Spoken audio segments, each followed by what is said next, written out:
시청자 여러분 안녕하십니까? VOA 뉴스입니다. 어제 VOA가 북한의 불법 해상 환적을 도운 것으로 의심되는 한국 선박 루니소호의 해상 움직임을 보도해드렸는데 한국 외교부는 루니소호의 안보리 결의 위반 내용을 확인하지 못했다는 입장을 밝혔습니다. 앞서 한국 외교부는 북한의 불법 석유 제품 환적 혐의로 피파이어니어호를 억류 중이라고 밝혔는데 이 배 역시 루니소호와 같은 회사 소속으로 같은 항로를 다녔던 것으로 확인됐습니다. 함지아 기자입니다. 한국 정부가 미국 측 첩보를 바탕으로 지난해 10월부터 억류해 조사하고 있다고 밝힌 한국 선박 피파이어니어호입니다. BOA는 마린트래픽과 한국해양수산부의 선박 입출항 자료를 통해 피파이어니어호의 이상한 해상 항로를 확인했습니다. 지난해 4월 8일 목적지를 싱가포르로 신고하고 한국 여천항을 떠난 피파이어니어호는 사흘 뒤인 11일 동중국해에서 선박자동 식별장치 AIS로 신호를 보낸 뒤 추가 신호를 보내지 않다가 4월 16일 부산으로 입항했습니다. 싱가포르는 가지 않고 동중국해 공해상에서 최대 5일간 신호를 끈 채 머물렀다는 추정이 가능합니다.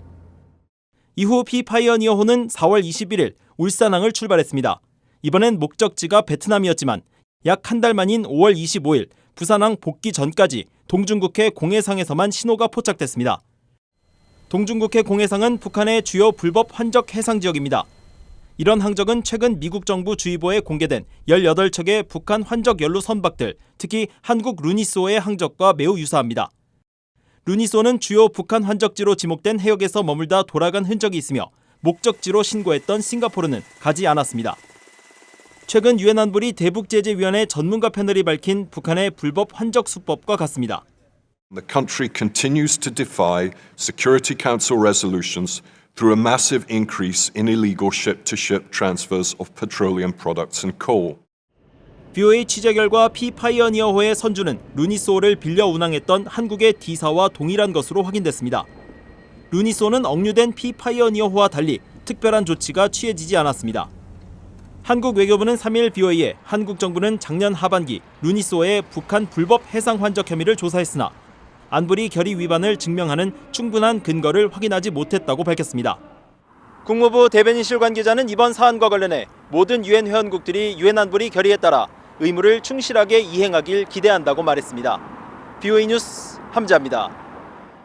미 국방차관과 군 지휘관들이 북한의 미사일 기술 역량이 미 본토에 대해 여전히 직접적 위협이라고 거듭 밝히면서 북한은 대륙간 탄도미사일 ICBM은 물론 잠수함 발사 탄도미사일 SLBM과 극초음속 미사일까지 개발하고 있을 가능성을 언급했습니다. 박승혁 기자가 보도합니다.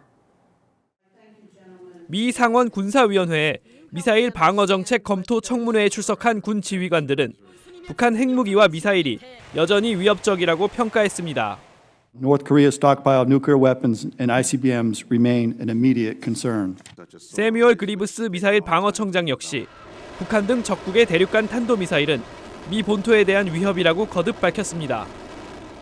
북한은 중국과 러시아처럼 극초음속 미사일을 개발할 우려가 있으며 잠수함 발사 탄도미사일 SLBM 개발은 계속 진행하고 있다는 증언도 나왔습니다.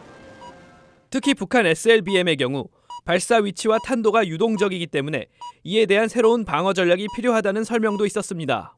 It changes the defense equation in terms of where the origin could be and what our other anti-submarine capabilities in a potential conflict, how they would be utilized. 미군이 지난달 26일 실행한 동시다발 ICBM 요격 실험은 성공적이었다는 평가가 나왔습니다. 댄 설리번 의원은 북한의 김정은 위원장을 직접 거론하며 미국을 향한 미사일 도발 가능성에 대해 강하게 경고했습니다. I think it's the message of if you do want to go out in a flame of glory, A, it won't work, B, we will flatten your country after you try. 군 지휘관들은 북한 등의 미사일 위협이 실존하고 있지만 미국이 이를 방어할 만한 수단과 자신감은 충분하다고 강조했습니다. VOA 뉴스 박승혁입니다. 미 상원 외교위원회가 미한일 3국 공조의 중요성을 재확인하는 결의안을 채택했습니다. 상원 외교위원회는 3일 전체 회의를 열고 인도 태평양 지역의 평화와 안정, 안보 증진을 위한 미한 미일 동맹 역할의 중요성을 강조하고 일본과 한국 전역에 걸친 미국의 방어 공약을 재확인하는 내용의 결의안을 채택했습니다. 결의안은 또 대북 제재의 효과적 이행을 위해 세 나라가 유엔 안전보장이사회 국가들과 협력할 것을 촉구했습니다.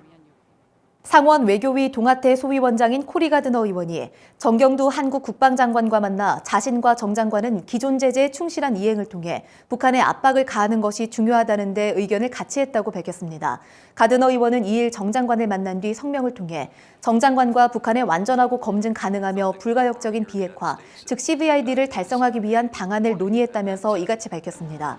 또 북한 압박을 위해 미한 연합훈련과 미한일 삼각협력을 통한 강력한 군사태세가 유지돼야 한다고 강조했습니다.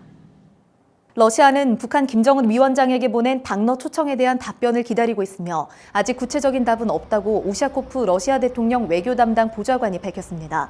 크렘린궁의 우샤코프 보좌관은 3일 기자들을 만나 초청장은 전달된 상태이고 김 위원장의 방러 일정은 조율될 것이라며 이같이 밝혔다고 러시아 타스 통신이 전했습니다. 앞서 김 위원장의 해외 방문 의전 담당 김창선 부장은 지난달 하순 러시아를 다녀갔으며 우샤코프 보좌관은 지난달 27일 김 위원장의 방러 문제에 대해 1년 동안 논의해오고 있다고 말했습니다. VOA 뉴스 마칩니다. 시청해주신 여러분 고맙습니다.